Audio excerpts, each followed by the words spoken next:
Good morning, Macclesfield. How are you doing? What a couple of great visions we've had there from Paul and Declan. Is it ever going to catch on? Maybe. Who knows? We're giving it a try. Stop and Go. It's the name of a project. Sorry about that. I don't get to name the projects. I just work in them. It's fair to say, and it was sort of an acronym that we came up with. What's the problem here? These technology-enabled care services, and indeed we've seen the whole gamut from the sort of the Class 2A medical devices through to the smart tellies and the phones and this, that, and the other. And I agree. I think that's how much of this stuff is going to be consumed by people in the future. It's great, but it's bloody hard to buy. It's fair to say. You know, what's feasible? Who's offering what? How does it all fit together? Procurement rules, legislation, regulation, all that sort of stuff. The number of people who don't know about TECS, and then you show it to them and they say, it's brilliant, we've got to get us some of that.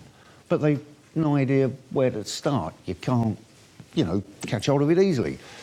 So we hopefully coming up with an answer, and we conned a bunch of money out of the European Commission to try and make this happen.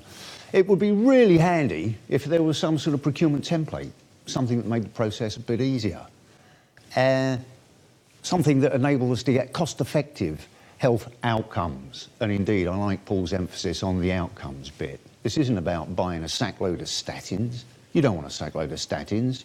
You want reduced cholesterol across the population. You don't want a bunch of boxes of tin. You want better independence for the people that you're caring for. An element of payment by results.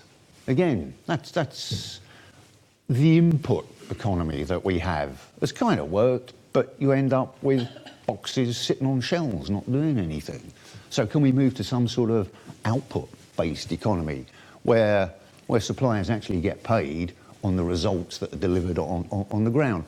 And deals with all the CRAP. CRAP is an acronym, of course, for the interoperability, legal, regulatory and ethical issues. All those problematic things or things that are perceived as problematic and often act as a barrier to actually sort of following through on some of this procurement.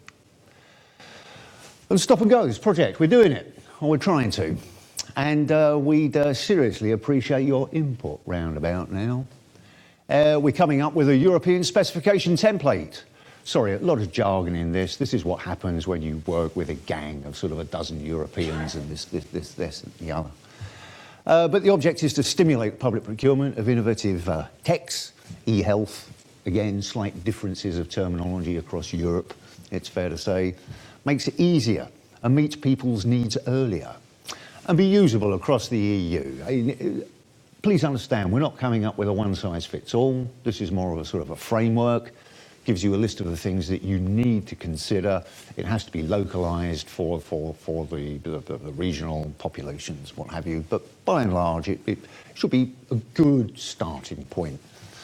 There is a draft specification. There's a link to the website there, and you can download the draft that we have at the moment.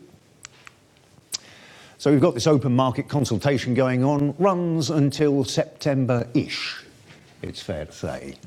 And basically in the IMC, it's to tell you what's going on, how we're going to do this, get some insights into the market, what's doable, what's available at the moment. We don't want bleeding edge, we want leading edge, what's out there now that is useful. And again, I have a sneaking suspicion that sort of smart tellies and smartphones are going to feature in here somewhere. Got to stress it's technology agnostic. Basically, the procurers are going to say, these are the issues that we've got, this is the cohort we're trying to address, these are the conditions that we want managed. What have you got that meets that?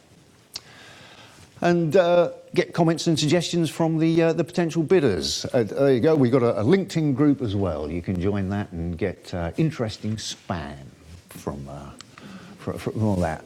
Right, and please do get involved in this before we spend the money. There's some money involved in this. Okay, it's in euros, but 17 million of anything is worth having, even if it is bloody euros these days. It's fair to say that's, but it comes and goes, and it swings and roundabouts. Now, how can you learn more of this and get involved? As luck would have it, we got the partners arranged there. This isn't chauvinism on my part. I've just arranged the partners sort of north to south, if you will. So there's all the Brits up the top there.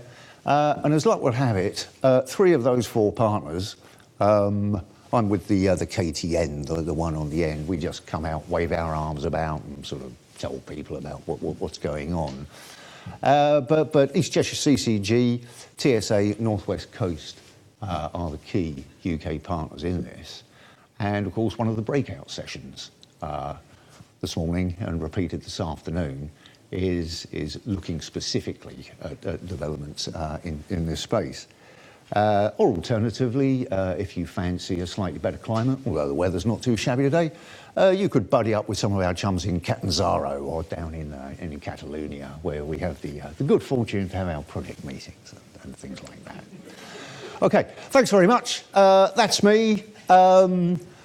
Questions? There is no question that me or Hadley can't answer, so please direct all questions to Hadley later in the day. Thanks very much.